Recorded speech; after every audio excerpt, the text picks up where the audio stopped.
نہ جان جا رہی ہو نہ عزت جا رہی ہے تو پھر پیسہ بھی شریف حفاظت کرو. نیت میں حکم ہے کہ اس کی بھی. دنیا مسافر خانہ ہے. میں بار بار بیان میں کہتا ہوں, میں کیا کہتا ہوں, قرآن کہتا ہے, لیکن اس کا مطلب یہ نہیں ہے کہ اس میں چیزیں پھینکنا شروع کر دو آپ کہ یار ویسے ہی گزر جائے گی تو کوئی بات نہیں, اڑا دو, ختم کر دو, مر جائیں گے تو ویسے ہی ختم ہو جائے گا. تو مر جائیں گے تو ختم ہوگا, لیکن اس سے پہلے ختم ہو گیا تو ٹائم سے پہلے مر جائیں گے. سمجھ رہے ہیں؟ اعتدال ہے نا اسلام میں. نہ ان چیزوں سے دل لگاؤ.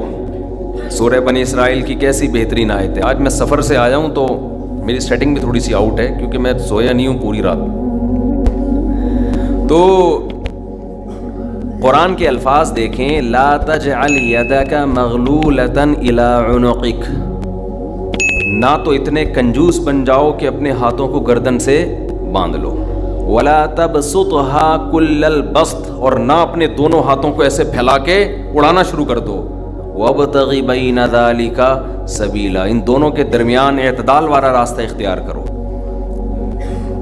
اچھا, ہر آدمی کہتا ہے میں اعتدال سے چل رہا ہوں کہ نہ میں اتنا ایسے اڑا رہا ہوں اور نہ میں کنجوس ہوں, کیونکہ میں نے اس دن میری گاڑی کا شیشہ ایک بندے نے صاف کیا تھا, میں نے اس کو 10 روپے دیے تھے, میں تو بالکل بھی کنجوس نہیں ہوں. اس دن چمونی آپا آئی تھیں ہمارے محلے میں, میری والدہ کی بڑی اچھی دوست ہیں, تو میں نے ان کو چائے پلائی تھی. میں تو میں نے یہاں میری مسز نے کہا تھا کہ 2 سموسے لے آؤ, میں لے آیا تھا. اگر میں کنجوس ہوتا تو میں کہتا نہیں, نان نفقے کے علاوہ کچھ بھی گھر میں نہیں آئے گا.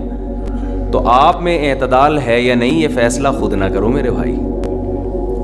یہ کبھی کچھ دن سخی لوگوں کے ساتھ گزارو تو ہم سب کو پتہ چلے گا کہ ہم سب کیا ہیں, کنجوس ہیں. سمجھ رہے ہو, ہم سب کنجوس ہیں. کچھ دن سخی لوگوں میں اٹھو بیٹھو. اسلام چاہتا کیا ہے؟ جو اسلام چاہتا ہے وہ تو میں پوری بات کہوں گا تو شاید جمعہ پڑھنا چھوڑ دیں آپ لوگ. اسلام کہتے ہیں مسافر خانہ سمجھو اس کو. اتنا نہ اڑاؤ کہ کل مانگنے کی ضرورت پیش آ جائے, بس اس سے کم خرچ کرو, ٹھیک ہے نا. یہ رکھنے کی چیز نہیں ہے.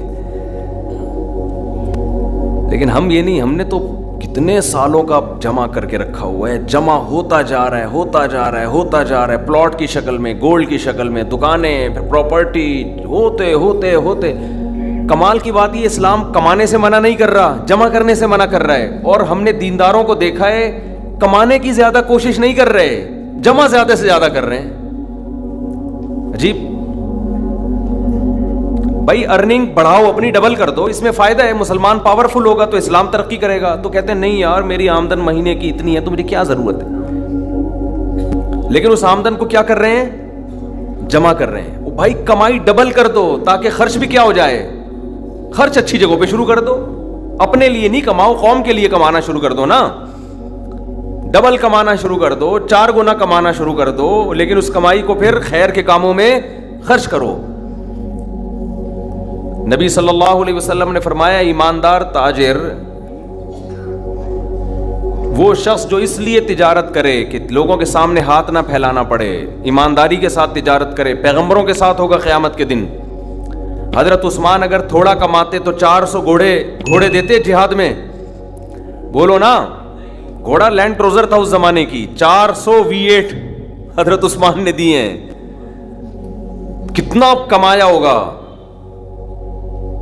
ہاں اتنا کمانا کہ آپ اپنے صحت کی کبھی خیال نہ کر سکیں, آپ بیوی بچوں کو بھی ٹائم نہ دے سکیں, وہ پھر کمانے میں بے اعتدالی ہے.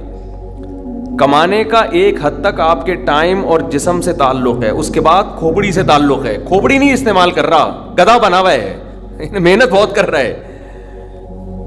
ہم نے ایسے کمانے والے دیکھے ہیں کہ سارا دن کمانے کی فکر میں ہوتے ہوتے بچوں کی فکر ہی نہیں ہے, بیوی کو ٹائم نہیں دے رہے, ماں باپ کو ٹائم نہیں دے رہے, اپنی صحت کو ٹائم نہیں دے رہے. تو زیادہ کمانے کا یہ مطلب ہرگز نہیں ہے.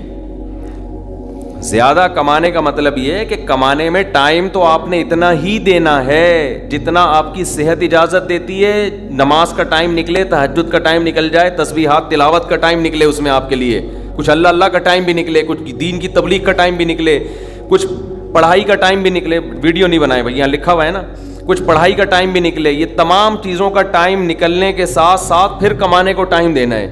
اس میں پھر جب اتنا ٹائم دے کے پھر پلاننگ کر کے اس کو بڑھانے کی کوشش کرنی ہے, یعنی ارننگ کو بڑھانے کی کوشش کرنا ہے. یہ نہیں کہ آپ نے ٹائم زیادہ دینا شروع کر دیا اس میں. ٹائم زیادہ دینے سے تو آپ کی صحت کو نقصان ہوگا نا. ارے 5 نمازیں تو پڑھنی پڑیں گی نا ٹائم پہ, پھر تلاوت روزانہ کرنی ہے کہ نہیں کرنی ہے, صبح شام کی تسبیحات ہیں وہ بھی کرنی ہے, تہجد کی بھی کوشش کرنی ہے, باپ کو بھی ٹائم دینا ہے, اماں کو بھی, بیوی بچوں کو بھی, پھر باقی پھر اپنی ایکسرسائز وغیرہ صحت کو بھی, پھر باقی ٹائم کس کو دینا ہے, وہ پیسہ کمانے کو دینا ہے.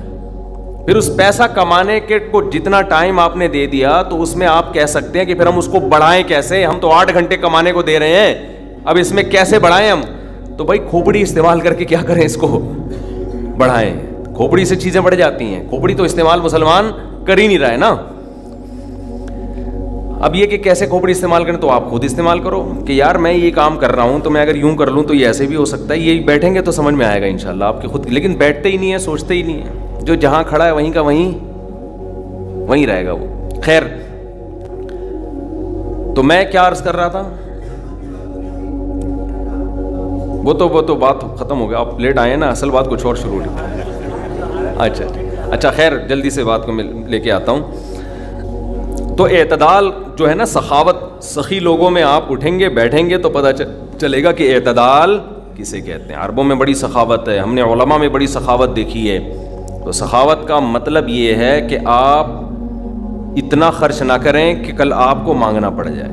اس کا علماء نے ایک معیار بیان کیا ہے, وہ خوب اچھی طرح سمجھ لیں, وہ بڑا زبردست معیار ہے کہ اپنے اور اپنے بیوی بچوں کے لیے 1 سال کا ذخیرہ کر لیں پیسوں کا, چاہے وہ گولڈ کی شکل میں ہو یا کرنسی کی شکل, بہتر ہے گولڈ کی شکل میں ہو. آج اگر آپ جاب لیس ہوتے ہیں تو 1 سال تک اگر آپ کو جاب نہ بھی ملے تو آپ نے جو پیسہ اسٹور کیا ہوا ہے اس سے اسی معیار کی زندگی اپنے گھر والوں کو دے سکتے ہیں جو اب تک دیتے آئے ہیں. اور یہ 1 سال آپ کے پاس جاب تلاش کرنے کا یا کاروبار دوبارہ سے اٹھانے کا آپ کے پاس موقع ہے.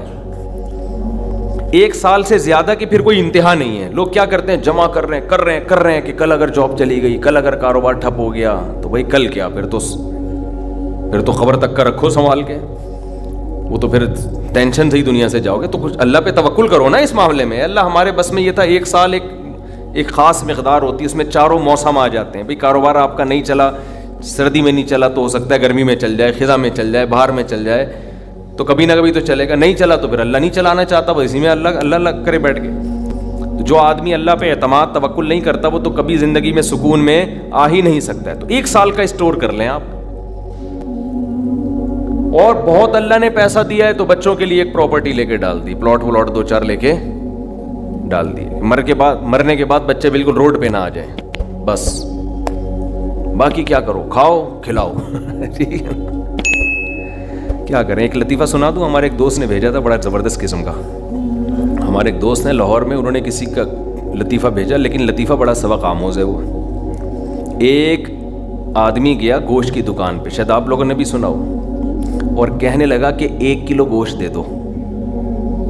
اتنے میں ایک بندہ آیا, یہ آدمی لینڈ کروزر میں گیا نا, بڑی VIP گاڑی میں, مالدار آدمی ہے. گوشت کتنا لے رہا ہے, 1 کلو. دوسرا آدمی آیا, اس نے کہا بھائی 10 کلو گوشت دے دے, چانپیں بھی اور دل بھی, کلیجی بھی, پٹ کا گوشت الگ, بکرے کی الگ نکال, فلانے الگ نکال.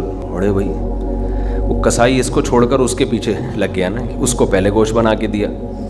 یہ جو 1 کلو والا تھا نا, 1 کلو والا, اس کو غصہ آیا کہ یار اس کو تو 10 کلو دے رہا ہے کم بخت, 10 کلو والے کو پہلے دے رہا ہے. اس نے کہا بھائی وہ اس کا آرڈر بڑا ہے, وہ پرانا کسٹمر ہے ہمارا. اس نے کہا یار اس کے پاس اتنا پیسہ کہاں سے آیا کہ اتنا ویسے گوشت لے کے جا رہا ہے. اس نے کہا بات یہ ہے کہ اس کی 4 بیویاں ہیں. اس کی کتنی بیویاں ہیں, 4 بیوی, چاروں بیوہ ہیں. اور یہ چاروں بیویاں کسی مالدار آدمی کی بیویاں تھیں جو ان کے لیے بہت پیسہ چھوڑ کے گئے اپنی بیویوں کے لیے. اس مالدار نے کھایا کم اور بچایا بولو زیادہ. اب بچانے میں زندگی گزر گئی اس کی, تو ظاہر ہے کھانا نصیب نہیں ہوا, مر گیا. وہ مر گیا جب میں نے اس اسٹائل سے کہا نا, تو مجھے وہی یاد آ گیا لڈن جعفری, اللہ مر گئے پھر دوبارہ زندہ ہو گیا, کچھ اسٹائل اچھا تھا. تو تو بچایا نہیں اور بچا کے مر گیا. اب ظاہر ہے بیوی جو تھی ان کو پیسہ مل گیا ٹھیک ٹھاک, اب ان کے پاس پیسہ ہے, بندہ مارکیٹ سے شارٹ ہے. عورت کو ظاہر ہے پیسے کے ساتھ شوہر بھی تو چاہیے نا, اس میں بھی ڈیزائرز ہیں, اس کو بھی ضرورت ہے میاں کی. تو یہ غریب کا جذبہ تھا 4 شادیاں کرنے کا نا, تو یہ کرتا چلا گیا. پرانے والے کا سارا پیسہ کس کے پاس آ گیا, اب یہ بیوی کے خرچے پہ کھا رہا ہے, یہ بچا نہیں رہا, ظاہر ہے عورت کا پیسہ ہے. تو یہ دوسرے کے پیسے پر ان کی بیویوں سے شادی بھی کی ہوئی ہے اور اس دوسرے کے پیسے پر کھا بھی رہا ہے, اس لیے یہ 10 کلو گوشت لے کے جاتا ہے. سمجھ رہے ہو, اس نے فوراً کہا میرے لیے بھی 10 کلو بنا دے, میں نہیں چاہتا میرے مرنے کے بعد میرا ہوا بچا پیسہ کوئی اور بے غیرت استعمال کرے. معذرت کے ساتھ, ابے پہلے خود تو کھاؤ. اس وقت جو تمہاری حاضر سروس بیوی ہے, بولو تم جب تک میری بیوی ہو تو کھاؤ, ٹھیک ہے نا, تم بھی کھاؤ میں بھی کھاؤں گا. مر گئے تو بھائی وہ اس کے لیے نکاح کا دروازہ, اور جب ہمارے بیانات چل رہے ہیں تو یہ تو اور دروازہ کھل گیا ہے. پہلے تو بیوہ کو رشتہ ہی نہیں ملتا تھا نا, اب تو بہت سی بیوہ ایسی مارکیٹ میں آ گئی ہیں, پیسہ بہت ہے, بندہ نہیں ہے, ہم اپنے خرچے پہ شادی کرنے کے لیے تیار ہیں, کوئی شریف آدمی مل جائے ہمیں. اب تو ایسی بیوہ بہت آ گئی ہے مارکیٹ میں کہ جی پیسہ ہمارے میاں بہت چھوڑ کے گیا, بندہ نہیں ہے. تو میں نہیں کہہ رہا آپ بیوی کے لیے پیسہ نہ بچائیں, لیکن یہ دماغ میں رکھیں کوئی بغیرت آپ کے پیسے پہ آپ کی بیوی کے ساتھ زندگی گزارے گا, خرچہ آپ کا ہوگا, آپ اس کو پیسہ دے کے جا رہے ہو. تو اعتدال اس چیز میں ضروری ہے. ایسے لاوارث نہ چھوڑو اپنے بیوی بچوں کو, لیکن اعتدال, اتنا بھی نہ دو کہ ہری ہری سوجنا شروع ہو. بچوں کے لیے بھی بناؤ کچھ. خیر, کہاں سے کہاں بات چلی گئی یار, تو جلدی سے بات کو سمیٹتا ہوں, کیا کروں, پھر گھوم پھر کے ادھر ادھر دائیں بائیں جانے لگتے ہیں. تو یہ میں ان لوگوں کے لیے یہ لطیفہ ہے جو بہت زیادہ بچانے کی فکر کرتے ہیں. میں کہتا ہوں نا, آپ اپنی اولاد کے لیے بچا رہے ہو, اپنی اولاد کے لیے بچا رہے ہو, کھا نہیں رہے نہ خرچ کر رہے ہو بچوں کے, تو بچے پھر جب بچوں کے پاس آئے گا تو وہ اپنے بچوں کی فکر میں بچائیں گے. تو آپ بھی تو خود کسی کے بچے ہو نا, آپ کھاؤ, بولو مجھے اپنے ابا کے بچوں کی فکر ہے, میرے ابا نے میرے لیے چھوڑا تھا, میرے بچوں کے لیے تھوڑی چھوڑا تھا. اور اگر آپ کے ابا نے آپ کے بجائے آپ کے بچوں کے لیے چھوڑا تھا تو آپ کے ابا تو بڑے بے وقوف تھے, کیونکہ بچوں کے لیے بھی اس لیے چھوڑا کہ وہ اپنے بچوں کے لیے چھوڑیں, پھر تو کھائے گا کون پھر اس کو بیٹھ کے. بات یہ کہ اللہ پہ اعتماد اور توکل بالکل ختم. یہ بھول گئے ہیں کہ جب انسان دنیا میں آتا ہے تو صرف پیٹ نہیں لے کے آتا, 2 ٹانگیں 2 ہاتھ کمانے کے لیے لے کے بھی آتا ہے. آپ کا بچہ اپاہج ہے تو سمجھ میں آتی ہے بات, 2 ہاتھ 2 ٹانگیں, تو بھائی جیسے آپ نے کمایا وہ بھی کمائے گا انشاءاللہ. جب آپ پیدا ہوئے تھے خدا نے آپ کی ماں کی چھاتیوں میں آپ کے لیے رزق پیدا کیا تھا, آپ کا بچہ پیدا ہوا تو اس کی ماں کی چھاتیوں میں بھی خدا نے رزق پیدا کیا ہے. تو اس کا مطلب رزق بچہ لے کر آ رہا ہے. تو فکر کرو اعتدال کے ساتھ, اس کو سروں پہ مسلط نہ کرو, مسلط نہیں کرو, مسلط اتنی کرو کہ بس میں نے کمانا ہے, بیوی بچوں کو فی الحال کھلانا ہے میں نے, اس کے علاوہ رزق کے دروازے کھل رہے ہیں تو کھلے, جتنا اللہ کھول دیتا ہے, بعض دفعہ نہیں کھولتا اللہ تعالیٰ. یبسط الرزق لمن یشاء ویقدر, جس کے لیے چاہتا ہوں رزق کھول دیتا ہوں, جس کے لیے نہیں چاہتا وہ ایڑیاں کس رگڑ لیتا ہے مگر رزق کا دروازہ نہیں کھولتا. تو ٹینشن کس بات کی ہے, یہ تو اللہ کے ہاتھ میں ہے, آپ نے کوشش کرنی ہے, نتیجہ آپ کے ہاتھ میں نہیں ہے. اللہ غریب رکھے تو بھی خوش, انجوائے کرو یار, جس نے مجھے کھلا دیا تو بس میری ضرورت بھی 2 پراٹھے ہیں, تو میرے بچوں کی بھی یہی ضرورت ہے, اللہ ان کو بھی کھلا دے گا. اللہ میں لاہور سے آیا ہوں, پراٹھا آتے ہی پراٹھا کھایا ہوٹل پہ جا کے, اتنا مزہ آیا کہ سبحان اللہ, نہیں ملتے پنجاب میں یہ والے پراٹھے, یہ چیز نہیں ہے پنجاب میں. پنجاب میں لسی ہے, پائے ہیں ہوں گے بھائی, یہ چیز نہیں ہے بھائی. رفیع بھائی بہت دیکھ لیا, مایوس ہوتا ہے نا انسان جا کے, وہ ناشتے کا وہ لک ہی نہیں آ رہا ہوتا. تو ہماری ضرورت بس یہی ہے, تو اللہ دے دے تو ٹھیک ہے بھائی, کچھ بہت دے دیا, کھا بھی لیا, استعمال بھی کر لیا, تو چلو یار ایک آدھ بحریہ ٹاؤن میں بچوں کے لیے پلاٹ بنا کے چھوڑ دیا, مرمر آ جائیں گے تو چلو. اس سے زیادہ tension tension tension tension tension آخرت کی ہے. ہمارے ایک دوست نے پراپرٹی لی, اس کے ساتھ ہی قبرستان بھی ہے, تو بار بار وہاں کھڑے ہو کے بول رہے ہیں کہ یار دیکھو, میں ان سے کہہ رہا تھا, ان کو ڈرا رہا تھا, میں نے کہا آپ اپنا پلاٹ دیکھ دیکھ کے خوش ہوتے رہتے ہو, اصل پلاٹ تو یہ ہے, یہاں ہے, تھوڑے دنوں میں کدھر آنا ہے, ادھر آنا ہے. میں نے کہا یہاں آپ جو پلاٹ لیا اس پہ مکان بناؤ گے 10 15 20 سال کی کہانی ہے آپ کی, اس سے زیادہ کی مجھے سفید بال دیکھ کے لگ رہا ہے کہ ہوگی نہیں. اور یہاں 20,000 25,000 30,000 پتہ نہیں کتنا رہنا پڑے. تو جب اپنی پراپرٹی کو دیکھنے جاؤ, ساتھ میں یہ قبرستان پہ تھوڑی دیر کھڑے ہو کر دیکھ لیا کرو کہ یار آنا کہاں ہے, ادھر ہی. تو اتنا زیادہ خوش ہونے کی بالکل بھی ضرورت نہیں ہے. اس کی تیاری کیا کی ہے, اس قبر کی, اس کی تیاری کرو. اس کی تیاری ہے راتوں کو تہجد, اللہ کے سامنے گڑ گڑانا, نظر کی حفاظت کرنا, حرام کھانے سے اپنے آپ کو بچانا, اپنی اولاد کی اچھی تربیت کرنا. یہ اس کی تیاری ہے اس قبر کی. ذکر کرنا, دیکھو یہ جو ہم ذکر کرتے ہیں نا, لا الہ الا اللہ یا سبحان اللہ والحمد للہ, یہ ہلکے کلمات نہیں ہیں. لوگ اس کو ہلکا سمجھ رہے ہوتے ہیں نا کہ کوئی تسبیح پکڑ کے لا الہ الا اللہ اللہ اللہ کر رہا ہے بیٹھ کے, کیا کر رہا ہے, ٹائم ویسٹنگ, معاذ اللہ. اللہ کو سب سے زیادہ یہ عمل محبوب ہے کہ میرا تذکرہ کر رہا ہے. ہم جب دنیا کا تذکرہ کرتے ہیں, پراپرٹی وہاں چلی گئی, ابے تجھے پتہ ہے وہ بھی ہاتھ سے نکل گئی پراپرٹی, اور یہ بھی ہو گیا اور وہ بھی ہو گیا, ابے تجھے پتہ ہے آج کل کون سا بزنس چل رہا ہے, صبح و شام دنیا دنیا دنیا جو کرتے ہیں نا, اس میں ہمیں دلچسپی ہے, اللہ کو کوئی دلچسپی نہیں ہے. یہ فنا ہونے والی چیز ہے. اور اگر ہم زبان سے لا الہ الا اللہ اللہ اکبر شروع کر دیں تو اس میں ہمیں دلچسپی نہیں ہے, لیکن اللہ کو اس میں بہت دلچسپی ہے.